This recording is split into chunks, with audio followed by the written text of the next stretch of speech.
Hello, AAfPE membership. My name is Kai Moore, and I'm your current AAfPE president.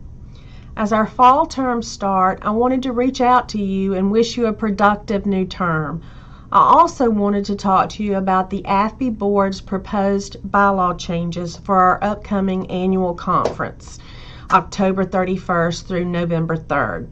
Your AAfPE Board has worked extremely hard this year, and I believe that we forged new paths for the organization while still honoring and bolstering AAfPE's foundation. We'll soon gather in Newport for our annual conference as we navigate the future of our great organization. At our conference, we will have an opportunity to propel AAfPE and its members forward. After last year's conference, the board regrouped and began brainstorming about how to better present our ideas for realigning our regions and for positioning AAfPE for the future. The board proposed a bylaw change regarding the elimination of one region and renaming the remaining regions. The board had spent a great deal of time on the how and why these changes needed to occur, but we failed to adequately outline that reasoning to the membership. Therefore, we want to remedy that since we intend to propose the same bylaw change along with some other proposed changes. You'll soon receive an email from AAfPE headquarters with the official bylaw change language. In an effort to establish equal representation within the voting membership of AAfPE, the AAfPE Board asks that you vote yes to our first bylaw change regarding Bylaw 4.3 Regional Directors. Please review the current map of AAfPE's institutional members. In looking at just institutional members, the Northeast has 65 institutional members, the Southeast has 66, North Central has 67, South Central has 21, and the Pacific region has 51. As you can see, the current organizational structure ensures that our colleagues from the South Central region are at a distinct disadvantage when it comes to electing one of their members to an organization-wide position.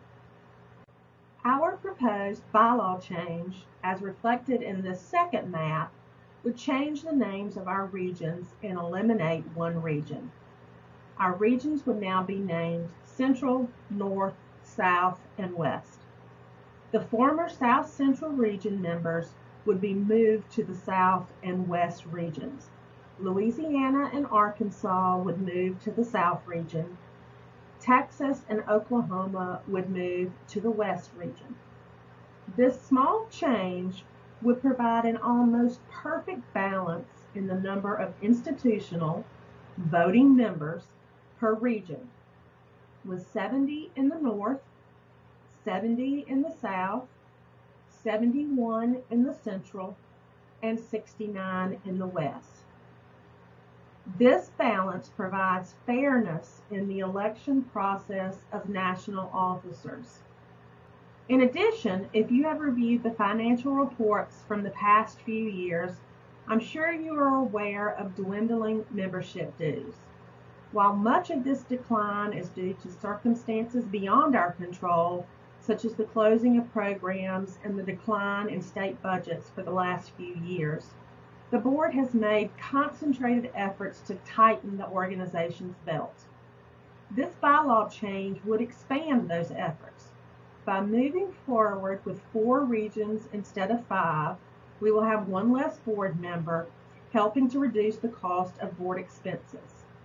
The board has tried very hard to minimize our expenses for the good of the organization, and this proposed change would allow for an additional savings of approximately $2,500 per year, in addition to achieving equality with institutional members across regions. The other proposed bylaw changes, which affect bylaws 1.3, 1.3a, 1.3b, 1.3f, 2.1, 2.2a, and 2.2c address the organization's desire to reach out beyond our base of paralegal studies programs. The language reflected in these bylaw changes would simply expand our member outreach, changing the phrase paralegal education to paralegal and legal studies education throughout the bylaws would broaden our membership without jeopardizing the foundation and purpose of our organization and without changing our high standards for voting memberships. These changes will pave the way for providing a more welcoming environment for all schools wishing to join AAfPE, but we will not dilute our current standards for institutional membership. These changes will recognize the trend toward triple LTs and other quasi-legal career paths, allowing us to move forward and still honor our past. And finally, these changes will facilitate our ability to engage with other organizations such as ABA, NIFPA, NALA, and LAMA, as well as working with individual states on certification for their legal professionals. We hope you will understand that we consider these changes to be a way for AAfPE to take a leadership role in the future of our profession. Soon you will be receiving information from headquarters about all of these bylaw changes.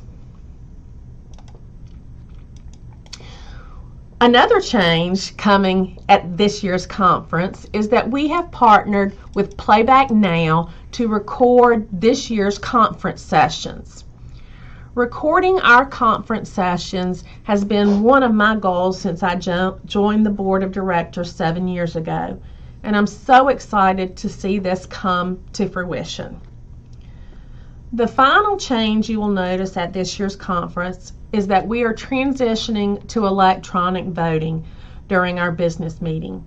The past few years, the conferences have had a dramatic increase in the length of our business meeting. In order to utilize our time more wisely, we are moving our awards and recognitions to our Thursday luncheon and implementing electronic voting at the Friday business meeting. This voting will be secure and user-friendly. Most importantly, it will streamline the voting process. Observing other organizations who use online voting, the board believes this new process will allow us to more easily navigate our future. Once again, I'm grateful for this opportunity to serve you this past year. I am optimistic about AAfPE's future and about the changes your board is proposing. I look forward to seeing each of you in Newport in about 2 months. We have an amazing conference planned. Hope to see you there.